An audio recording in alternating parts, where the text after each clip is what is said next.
Muy buenas noches a todos, bienvenidos, buenos días. Estoy con la prédica de Job, así que me quedo un poco colgado.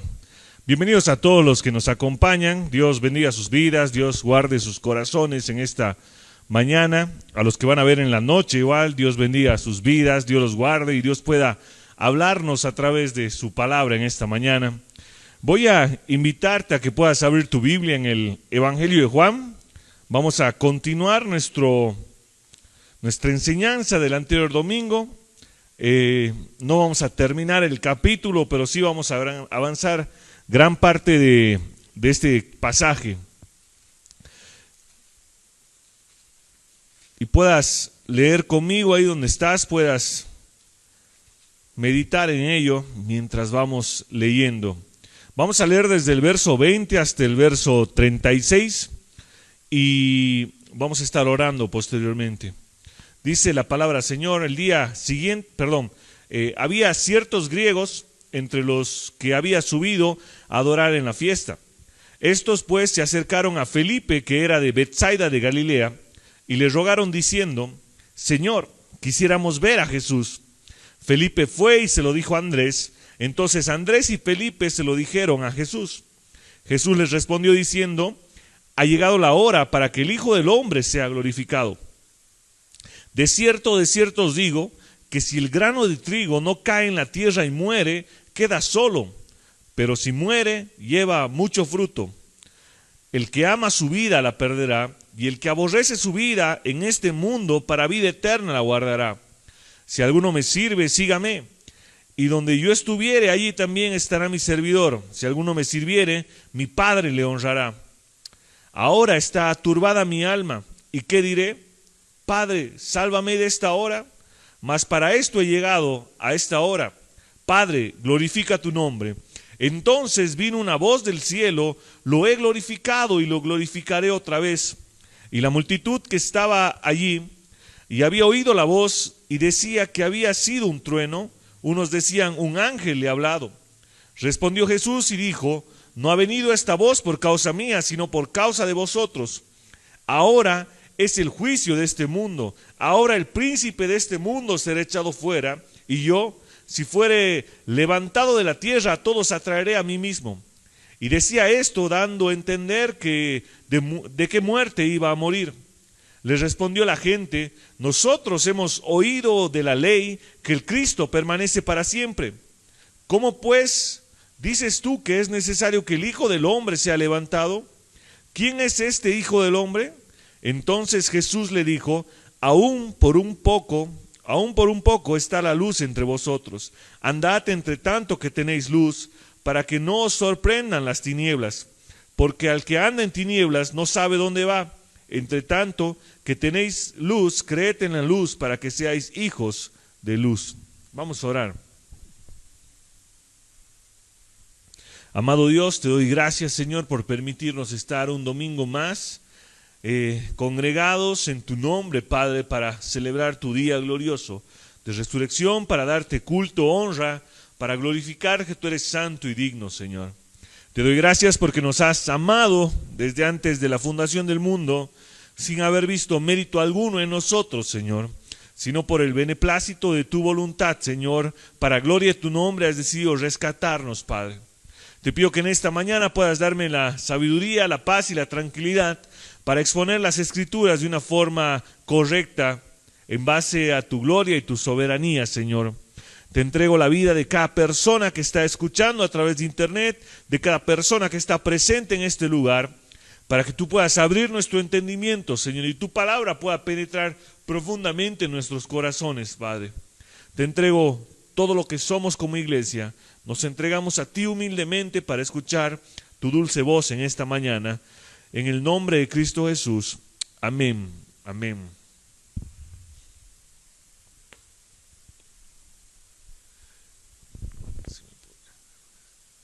Gracias. Bien, ha sido una semana bastante complicada en cuanto al tema laboral y creo que el domingo es el día en que descansamos, al menos a mí me encanta descansar en la iglesia, me encanta estar aquí con ustedes, me encanta estar sirviendo Y es una bendición poder estar predicando también. Al llegar le decía al pastor que ha sido una semana difícil y me decía, pero era que me digas, y yo digo, no, porque es algo hermoso estar aquí y haber estado meditando en la palabra también es hermoso. Y espero que como Dios ha hablado a mi vida en esta semana, pueda hablar a tu vida a través de la prédica, a través del sermón, y podamos estar todos deleitándonos en la palabra de Dios. A veces olvidamos que tenemos la palabra de Dios. Hemos banalizado un poco el momento de la prédica, hemos banalizado un poco el tema de la palabra de Dios y no nos ponemos a pensar que realmente estamos frente a la palabra de Dios, viva, eficaz, más cortante que una espada de dos filos, la palabra del Señor que nos redarguye, que nos instruye, y esta mañana puede ser una realidad en la vida de cada uno de nosotros, meditar en la palabra. Habíamos visto a Jesús llegar a Jerusalén después de estar con Lázaro, un muerto de 4 días, el cual Jesús resucita con el poder de su palabra. Y Jesús está entrando a Jerusalén, esa gran entrada triunfal que muchos conocemos. Y hemos visto en el paralelo que Jesús está ahí prácticamente llorando antes de entrar a Jerusalén, diciendo, Jerusalén, Jerusalén, si tan solo entendieras, llegando en un burrito, ¿no? Y hemos visto todo este pasaje. Y hemos visto también que la gente que estaba ahí, la mayoría de los judíos que habían llegado para ver a Jesús, simplemente algunos estaban ahí por el gran milagro de Jesús. Y una de las frases que mencionábamos la semana pasada era, no servimos al Dios de los milagros, perdón, no servimos a los milagros, sino que servimos al Dios de los milagros.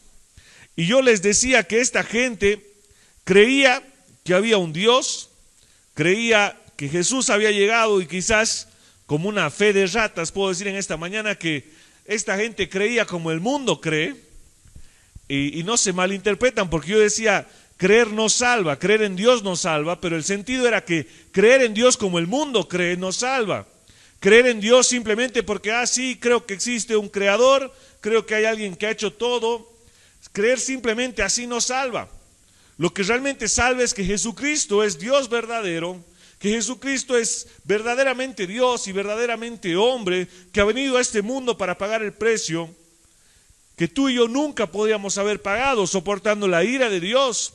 Y esto es de lo que vamos a hablar en esta mañana. Vamos a meditar un poco más en lo que es verdaderamente el Evangelio y cómo el Evangelio ha sido abierto no solamente para los judíos, sino para todo el mundo. Justamente fíjense el último verso que habíamos tocado la semana pasada, dice, pero los fariseos dijeron entre sí, ¿ya veis que no conseguís nada? Mirad, el mundo se va tras él. Y aquí la palabra mundo es como decir todos están creyendo en él.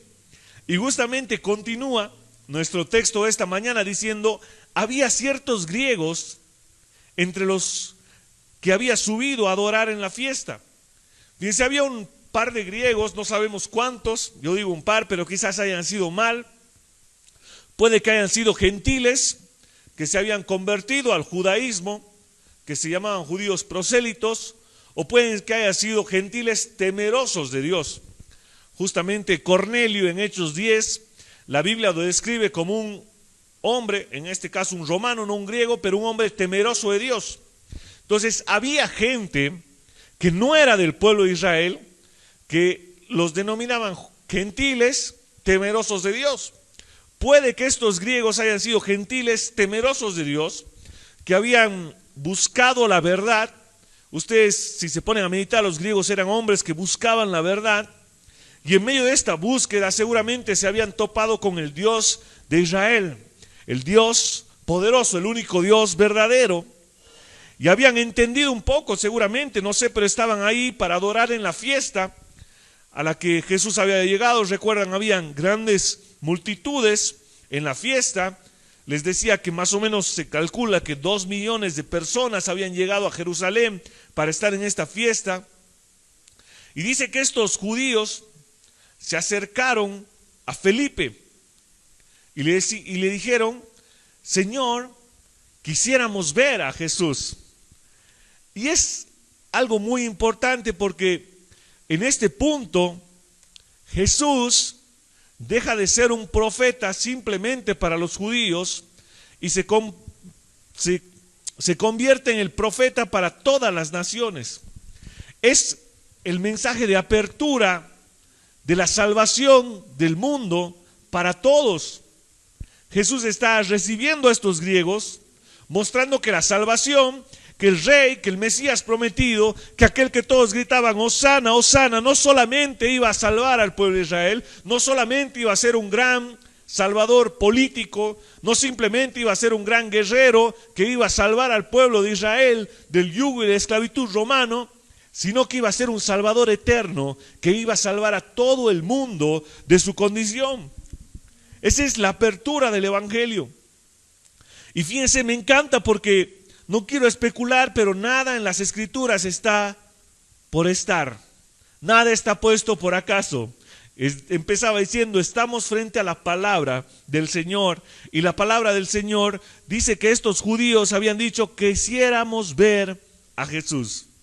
¿Se acuerdan cuál era la motivación de los judíos? Queremos ver a Lázaro, queremos ver el milagro, queremos ver de cómo éste está vivo. Pero estos griegos decían, queremos ver a Jesús, mostrando que la motivación era totalmente diferente. Entonces podemos ser tres tipos de personas en este mundo. El primer tipo eran fariseos, algunos sacerdotes que buscan a Jesús para matarlo. Ellos quieren ver a Jesús para matarlo. Y hay gente en este mundo que quiere ver a Jesús o se acerca a Jesús por odio, por aborrecer, persiguen a cristianos, persiguen el Evangelio, están incluso meditando en las Escrituras simplemente para hallar defectos, para hallar algunos problemas, están simplemente para discutir sobre Jesús. Son los que buscan matar el Evangelio, matar el cristianismo.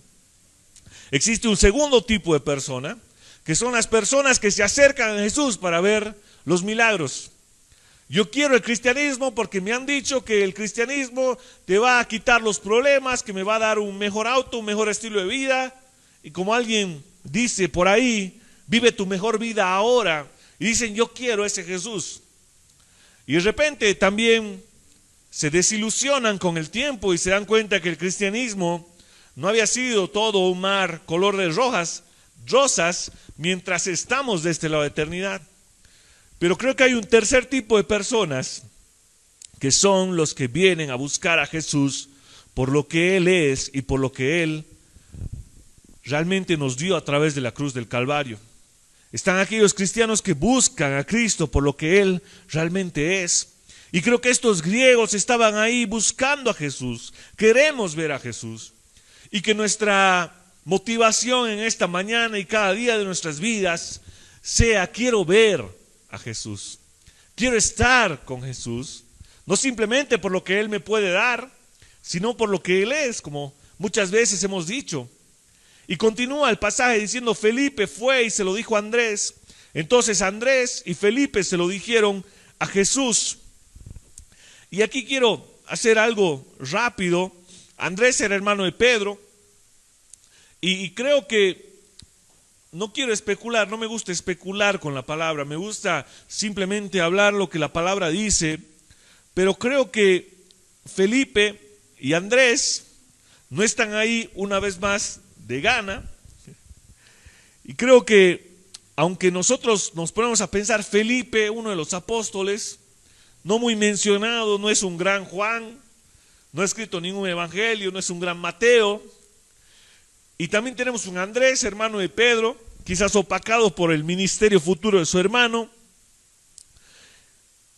Pero lo que ellos hacen, creo que es lo que hacen aquellos cristianos que están detrás de bastidores. Están llevando a la gente a Jesús.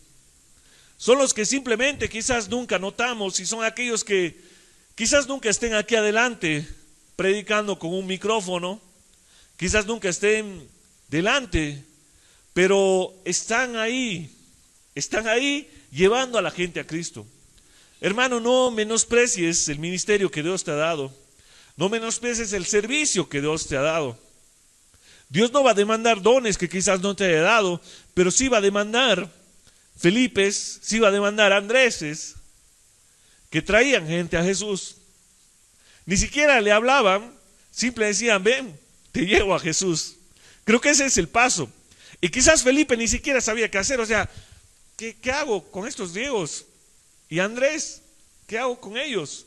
Pero por la gracia del Señor llegan al lugar correcto con el maestro, y Jesús seguramente los ha recibido, seguramente les ha hecho pasar, porque en ese momento Él responde y dice, Jesús les respondió diciendo, ha llegado la hora para que el Hijo del Hombre sea glorificado.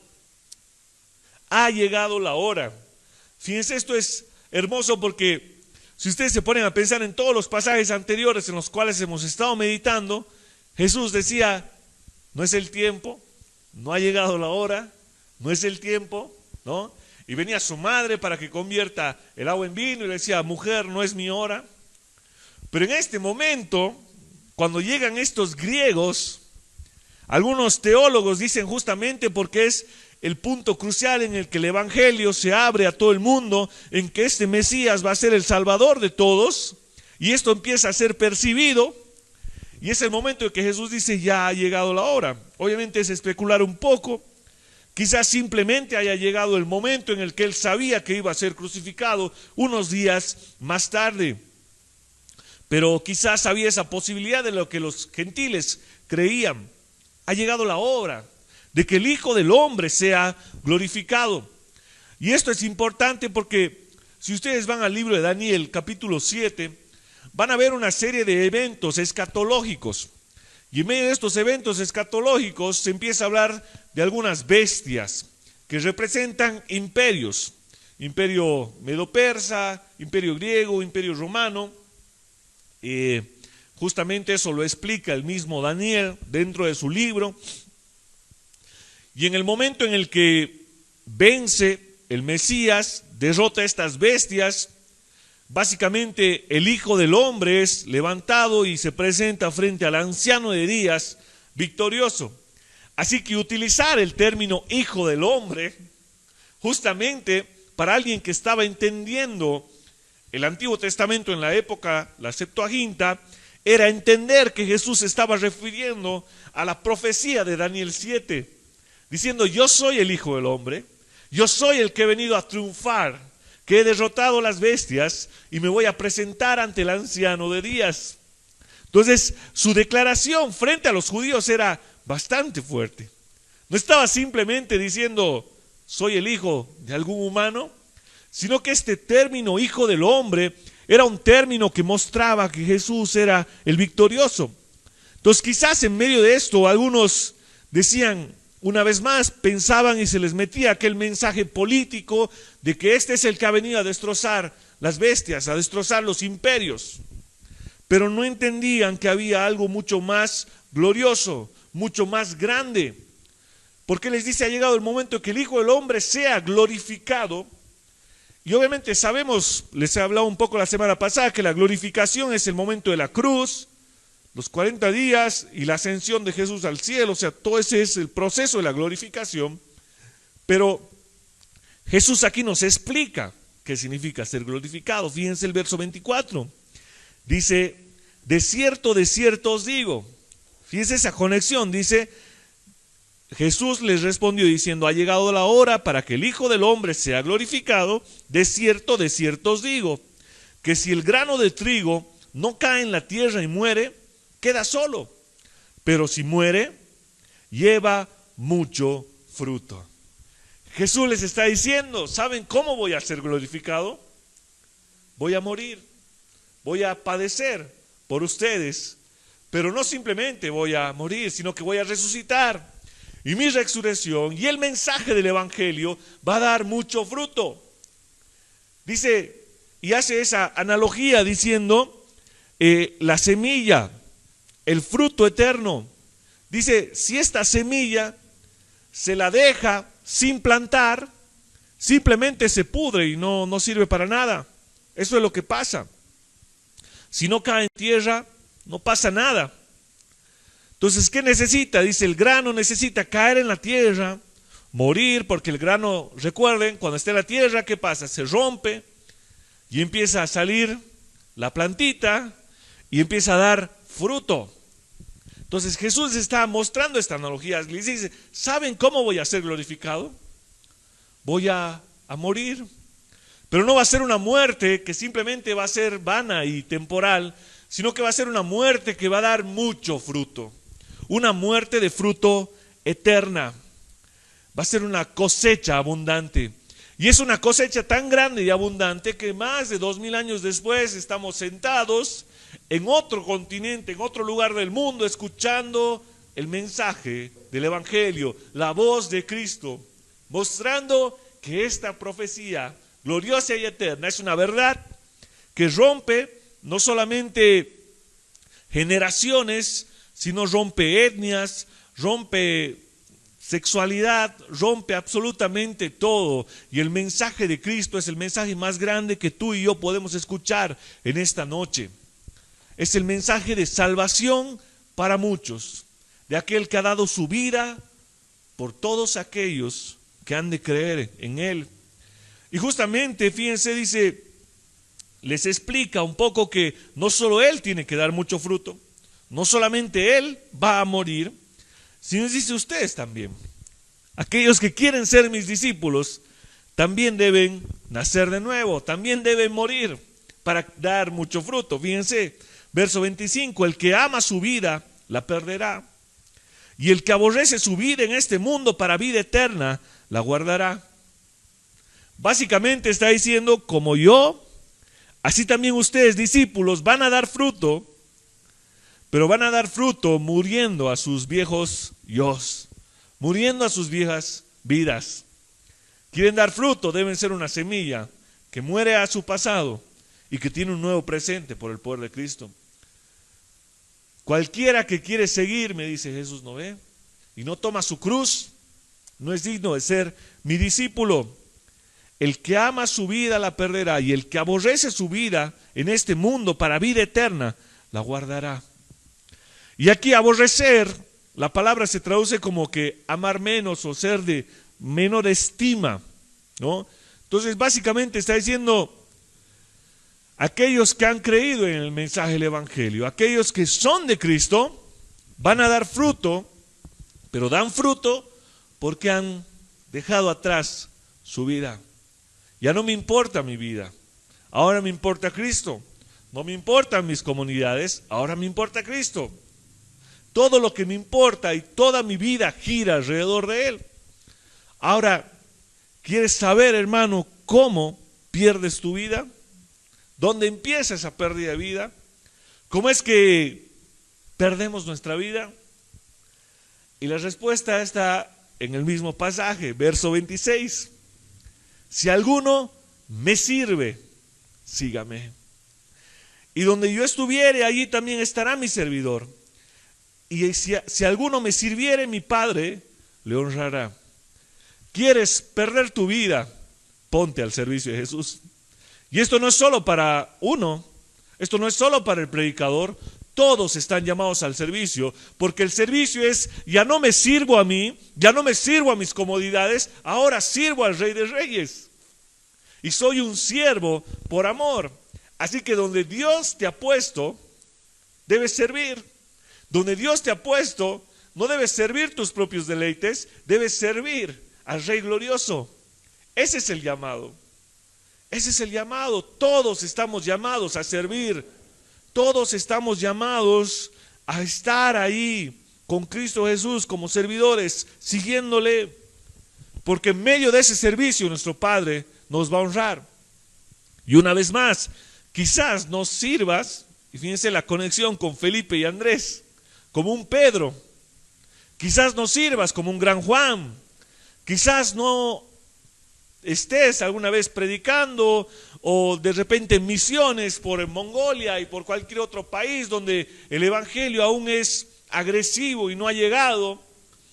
Pero quizás seas alguien que simplemente va a servir trayendo personas a Cristo, trayendo personas cada domingo a la iglesia. Y donde estés también servimos a través de glorificar a Dios en todo. Glorificamos a Dios con nuestro trabajo, glorificamos a Dios en la universidad, servimos a Dios de muchas maneras.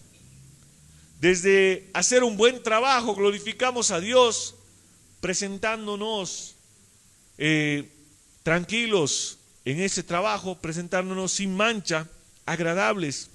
Entonces, dar nuestra vida por Él, aborrecer la vida en este mundo es servir. Es servir. Porque ya no me sirvo, ya no sirvo a mis deleites, sino sirvo al Dios de gloria por amor. En medio de esto, Jesús está ahí para anunciar su muerte. Justamente dice, ahora está turbada mi alma. ¿Y qué diré? Padre, sálvame de esta hora, mas para esto ha llegado esta hora. Padre, glorifica tu nombre. Padre, glorifica tu nombre. Fíjense, Jesús está ahí porque Él sabe que la glorificación es soportar la ira de Dios. Él sabe, dice, su alma está turbada. Es un momento que se puede traducir como horror, como ansiedad. Porque Él sabe que, hermanos, no simplemente son los clavos, no simplemente es una muerte dolorosa, no simplemente van a ser látigos de romanos, no simplemente va a ser sentimientos de traición por aquellos que habían dicho ser sus discípulos, no simplemente va a ser quedarse solo en la cruz del Calvario, no simplemente va a ser estas cosas. Porque si nos ponemos a pensar y a analizar la historia, seguramente ha habido gente que ha sufrido mucho más al morir. Si ustedes se ponen a analizar rituales de la Edad Media, toda la parte del oscurantismo y demás, van a ver que el hombre es muy perspicaz en crear estilos de muertes dolorosas. Alguna vez estaba visitando el London Tower en Inglaterra, y entraba a London Tower y ahí uno ve un museo donde tienes todas las formas de poder prácticamente torturar a un hombre hasta la muerte. Y les aseguro que son mucho más fuertes que la cruz. Así que no simplemente, no estoy menospreciando la cruz o haciendo menos la cruz, porque sí es una muerte dolorosa, pero Jesús no simplemente estaba pensando en los clavos, en los látigos, sino que estaba pensando en el momento en que la ira de Dios por todos los pecados de la humanidad iban a caer sobre el Cordero sin mancha.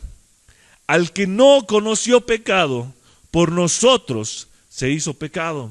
Y aquel momento en la cruz del Calvario, Jesucristo iba a soportar todo el dolor, no de látigos, no de clavos simplemente, sino de la ira de Dios.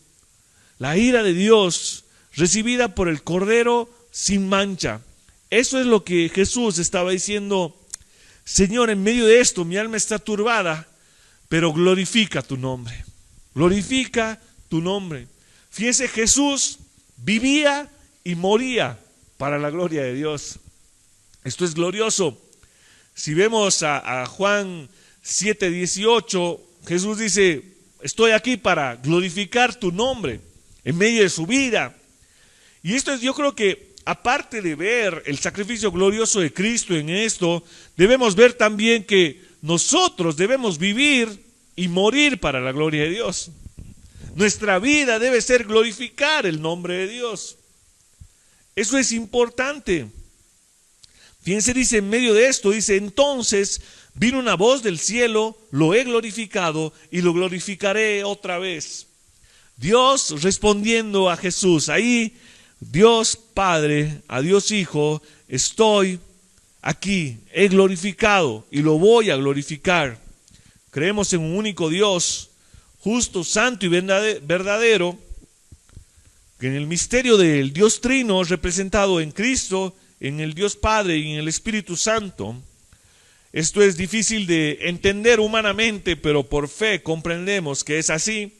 No creemos en el modalismo, no creemos en que Dios de repente se representa como Jesús, se representa como el Espíritu Santo. Esto es una herejía llamada modalismo. Justamente el modalismo no tendría cómo explicar este momento, ¿no? La iglesia pentecostal solo Jesús cree en el modalismo y es una herejía, lastimosamente, porque el modalismo no podía representar, no podía hablar del momento expiatorio de Cristo Jesús en la cruz del Calvario. No sabría cómo explicar la ira de Dios sobre Cristo Jesús. No habría sacrificio según esta doctrina. En cambio, la doctrina del Dios Trino, de la Trinidad, Dios representado en tres personas perfectamente únicas en carácter, pero en un solo Dios, es algo glorioso. Justamente Dios dice en ese momento, su Hijo está en la tierra, Dios hecho hombre, dice, lo he glorificado, hay una respuesta. Y en medio de esto dice que la multitud que estaba ahí había oído la voz. Y fíjense que hay dos tipos de personas. Y debería haber tres, pero había uno que decía, había sido un trueno. Simplemente habían escuchado un trueno. Y había otros que decían, un ángel ha hablado. Y hermano, muchas veces estamos en la iglesia, estamos en la multitud, como esta multitud, y de repente estamos meditando en la palabra de Dios, y creo que hay algunos que no entienden nada y de repente dicen, es un trueno. No sé qué habrá hablado, y seguramente aquí había en la multitud algunos que Dios mismo estaba hablando y no escuchaban nada.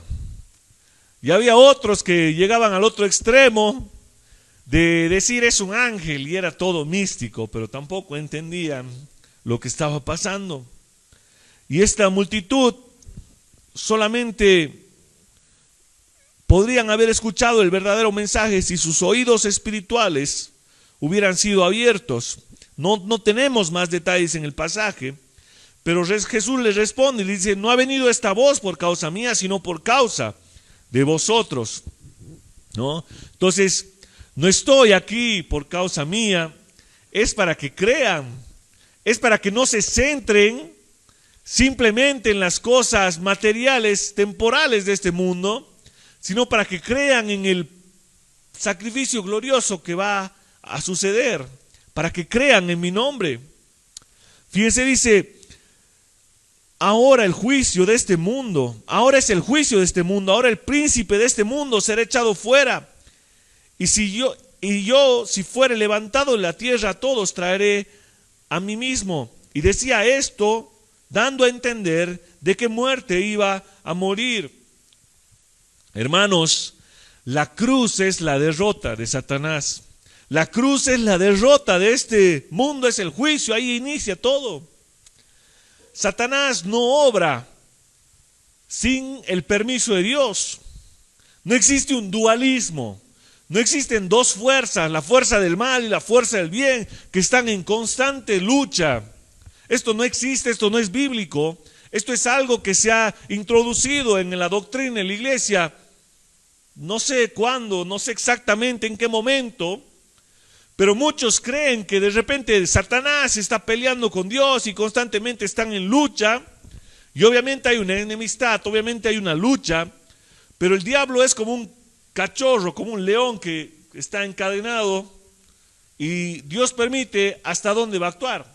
Esto lo vemos en Job claramente, dice que el diablo estaba merodeando por el mundo y va y se presenta ante Dios y le dice, vengo de rondar la tierra. Y Dios le dice, ¿has visto a mi siervo Job? Y el diablo le empieza a decir, o sea, Job te sirve porque tiene todo. Y bueno, ahí dice, puedes herir a mi siervo Job, le da un permiso. Y es así, esto es Antiguo Testamento, y el diablo actuó así, ha actuado así. Solamente que el diablo tiene un destino final, que es el lago de fuego. Pero en la cruz del Calvario, Satanás ha sido totalmente derrotado.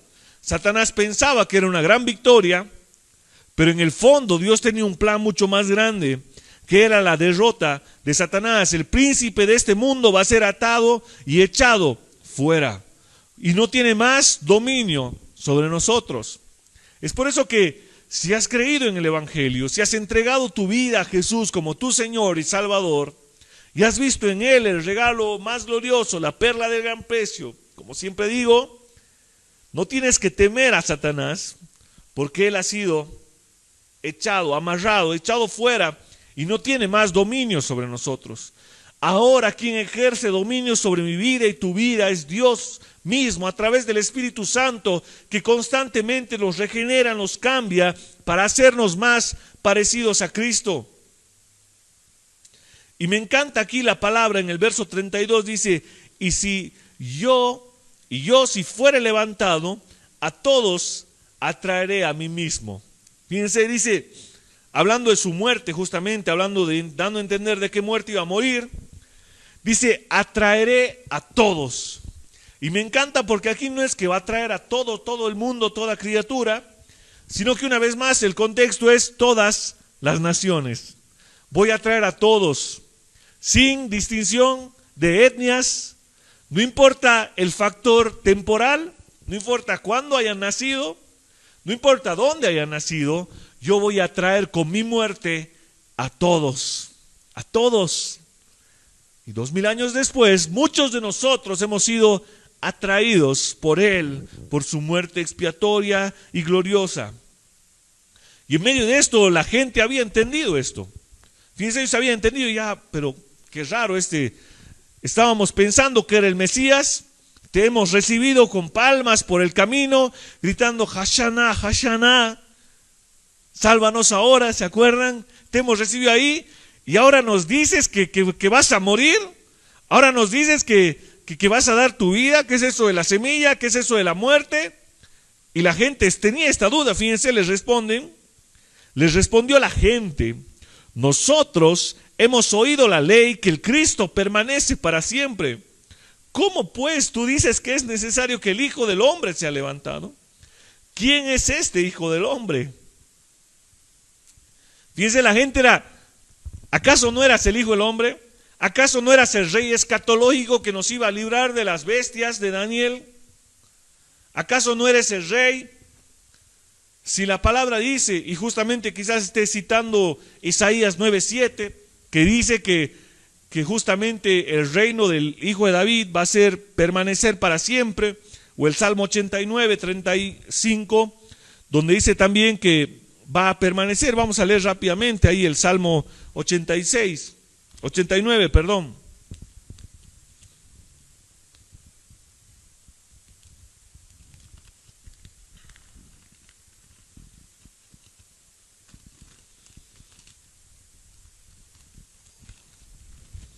Salmo 89, verso 35. Una vez he jurado por mi santidad y no mentiré a David, su descendencia será para siempre y su trono como el sol delante de mí, como la luna será firme para siempre y como un testigo fiel en el cielo. Entonces la gente tenía en mente, si dices que eres el Hijo de David, si dices que eres el Hijo del Hombre, tu reino debe ser para siempre. ¿Cómo es esto de que vas a morir? Pero, hermanos, su reino es eterno. Justamente eso no habían entendido. Ellos buscaban simplemente un reino temporal que los libre de ese momento. Simplemente buscaban justicia social, pero Él tenía un reino eterno que sí permanece para siempre. Y 2000 años después, una vez más, sigue habiendo siervos por todas partes, en todo lugar, diciéndole, Señor, te entrego mi vida, no hay más que hablar. Y Jesús responde, fíjense, entonces Jesús les dijo, aún por un poco de tiempo está la luz entre vosotros. Andad entre tanto que tenéis luz, para que no os sorprendan las tinieblas, porque el que anda en tinieblas no sabe a dónde va. Entre tanto que tenéis luz, creed en la luz, para que seáis hijos de luz. Fíjense, hermanos, Jesús no les responde.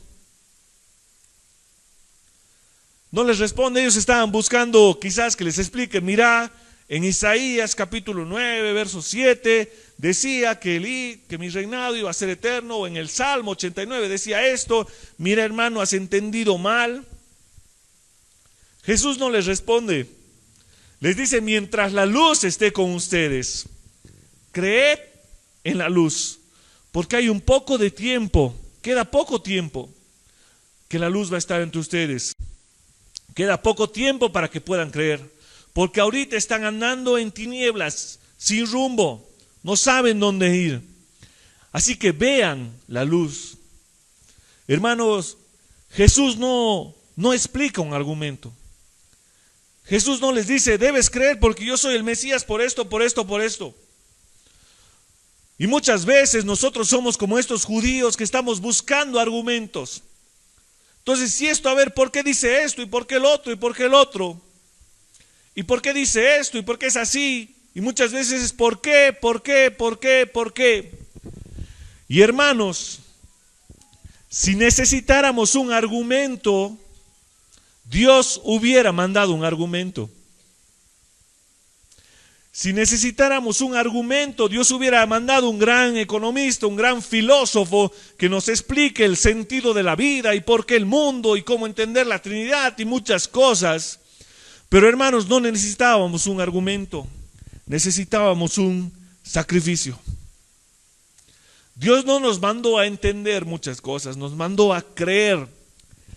Y lo dice alguien que busca a Dios a través del estudio y la enseñanza. Pero hay momentos en los que dicen, Señor, ya no entiendo esto, pero lo creo.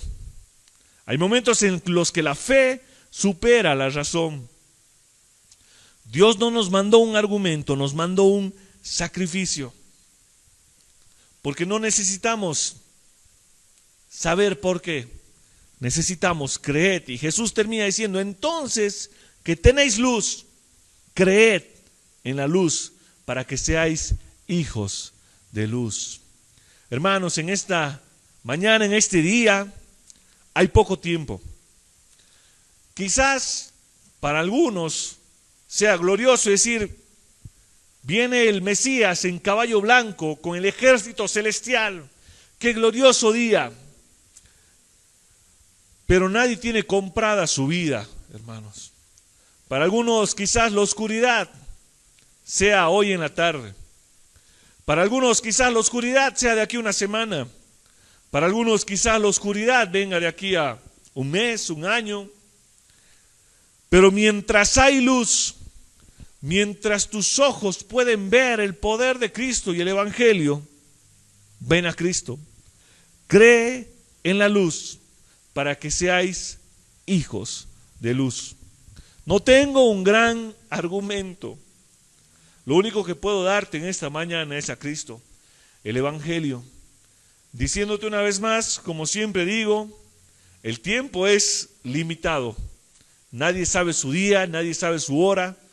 Pero mientras aún hay tiempo, si aún no has entregado tu vida, si aún no has aborrecido tu vida, si aún no has perdido todo lo que el mundo te ofrece por causa de Cristo, el tiempo es ahora. Creed en la luz, ven a la luz.